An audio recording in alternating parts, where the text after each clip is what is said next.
Ain't no nice way to say it. The Chargers got their fannies paddled. LeBron James, despite what conspiracy theorists say, returns to the Lakers, and UCLA gets to work in the transfer portal. Good morning. I'm James. This is your daily dose of sports and snark for the greatest sports city in the world, Los Angeles. This is the faithful Angelenos Morning Report. It's December 16, 2024. Welcome back to the Sanctum Sanctorum of LA sports. By the time you see this clip, I'm going to be on a plane heading north for work, which totally sucks for me. But what doesn't suck? LA sports. Please note, yet another title. And if you like being in the know about LA sports, clickety-clack the like button. Clickety-clack the subscribe button. There's a notification bell. Hit that. It'll let you know when we drop new content. Sharing is caring. Let people know we exist, and by all means comment. Now, before we go through the news and notes, a look at the scoreboard, including an expanded look at what happened at SoFi yesterday. Tampon Bay 40, Chargers 17. Everything that could go wrong in the second half did for the Chargers. They were outscored 27-0. Yikes. Now, the 0 points in the second half, we could have predicted that. For reasons nobody has figured out, the Bolts don't wear out defenses in the second half. But the 27 points allowed, moreover, the more than 500 yards of offense that Jesse Minter's defense gave up in the entire game, where the hell did that come from? Not even Kansas City could open up a can of whoop ass like that. You have to dig through the rubble to find anything optimistic here. We always try to do our best to be truthful on this channel. Look, Justin Herbert threw his first interception since week 2. Ladd McConkey dropped a couple of passes. Power running? The Bolts gained just 32 rushing yards. That was 31 flavors of crap that was fed to the crowd. And I gotta be honest with you. If we've learned anything, it goes like this. For the Chargers to have any shot at the postseason, any shot, the defense has to play great.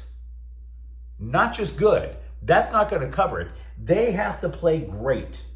And by the way, speaking of the playoffs, Denver jumped ahead of the Bolts. The Chargers opened the day being tied with a number of other teams for 5th in the AFC playoff picture. If the postseason started right now, they'd have the last spot, 7th. And by the way, speaking of playoff berths, as a side note, Seattle lost last night, meaning that the Rams have pushed their way into first place in the NFC West.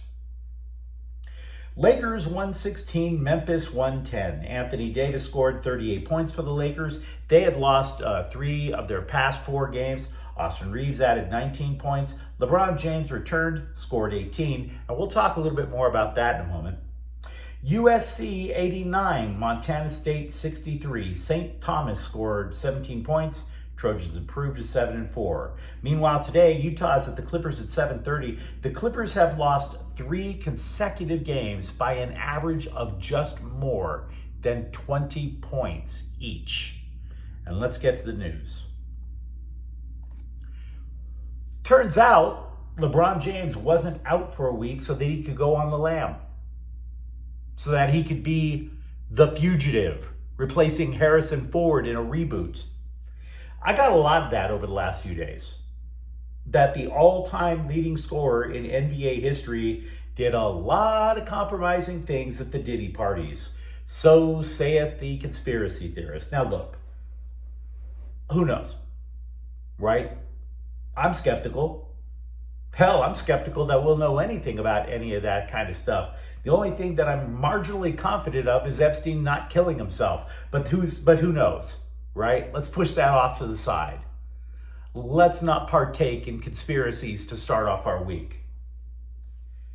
But if you do want to partake in that, instead of just puff passing, could you at least come up with something tangible that validates LeBron James did something illegal first?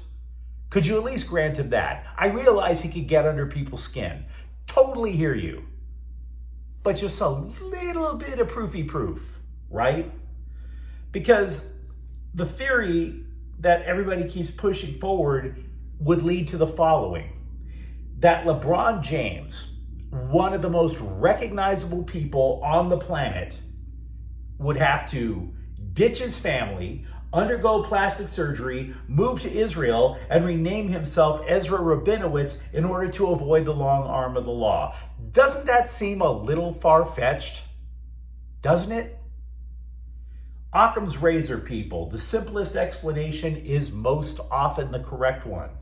In other words, he had an owie on his foot. J.J. Redick repeated that James simply needed a mental and physical reboot. Said Redick, quote, "I played 15 years and was emotionally, mentally, physically drained, fried. I put everything I had into this game. I had nothing left. For guys like him and Chris Paul, the Tom Bradys of the world, the Roger Federers of the world, it's hard to comprehend having that level of sustained excellence for so long because of the toll that it takes on all of you, not just your body," unquote. And until we get something called evidence, seems correct to me. What do you want me to say? But James was not the only change in the Lakers lineup. Max Christie got the nod. Now, the dude only averages 6 points a game going into Sunday's game. So to be completely honest with you, it literally sounds like the latest name that Redick pulled out of the hat to try and some perimeter defense, perimeter offense, anything perimeter. And he scored 1 more point than his career average. So that's nice. 7 points. Runs around the court, 7 points. Can't quite say he's the answer. I think it's fair to argue UCLA football has even more work to do on roster building than USC. And trust me, the way everybody at USC makes it sound, the house is on fire. I understand. But over in Westwood, you're talking about losing 9 defensive starters, a quarterback, running back, wide receiver, an absolute ton. And yet, despite all of those problems, Deshaun Foster specifically said that the offensive line needed help because during the course of the season, the unit would tire out in the second half. To that end, the Bruins added a big piece via the transfer portal over the weekend. Offensive tackle Julian Armella is coming from Florida State. Played 7 games for the Seminoles last year. And while we're talking about the transfer portal, it's kind of clear if you've been watching this program on a regular basis, I've been taking up the mantle against having the transfer portal open during bowl season for a number of reasons. Here's another. Marshall opted out of the Independence Bowl this year. They don't have enough players.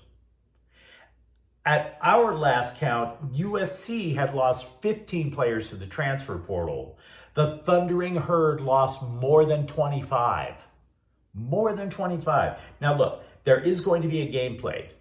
Louisiana Tech, they threw their pork chop grabber in the air and they took the spot. But Louisiana Tech wasn't even close to bowl eligible. They were under 500 at 5-7. And I'm here to tell you something. I've never had a problem with the idea of college athletes getting paid, particularly in football. That college football makes money on top of money. So I hear you on that. But in order to make that money, the games must be played. And the better games you can get for the TV eyes, the better. And now you're talking about TV money potentially drying up because bowl games will either A, vanish, or B, feature sub 500 teams. Oh, trust me, there's a reckoning a coming to the NIL folks. There's a reckoning a coming. The going belief that the Dodgers have more to do in the offseason makes sense for one reason. Andrew Friedman said so. Quote, "My goal is not to buy in July. I am setting that out there right now. My goal is to do everything we can right now not to buy in July. It is terrible," unquote. And by the way, that makes a lot of sense. It does. Think about all the crazy rumors. You think we have crazy rumors now? Think about all the crazier rumors that come out when it's decided who's a buyer and a seller halfway through the year, and how the sellers are doing everything they can to hoard what little assets that they can use to try to parlay into a big score. So at least during the off season, you have to try to create panic buying, which is not as easy to do. Anyone can be a buyer. Even the artists formerly known as the Oakland A's are buying. Trade deadline, most teams aren't in contention.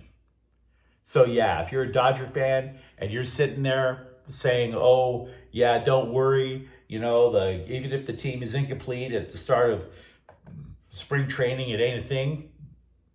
It probably isn't that much of a thing, but it is a thing.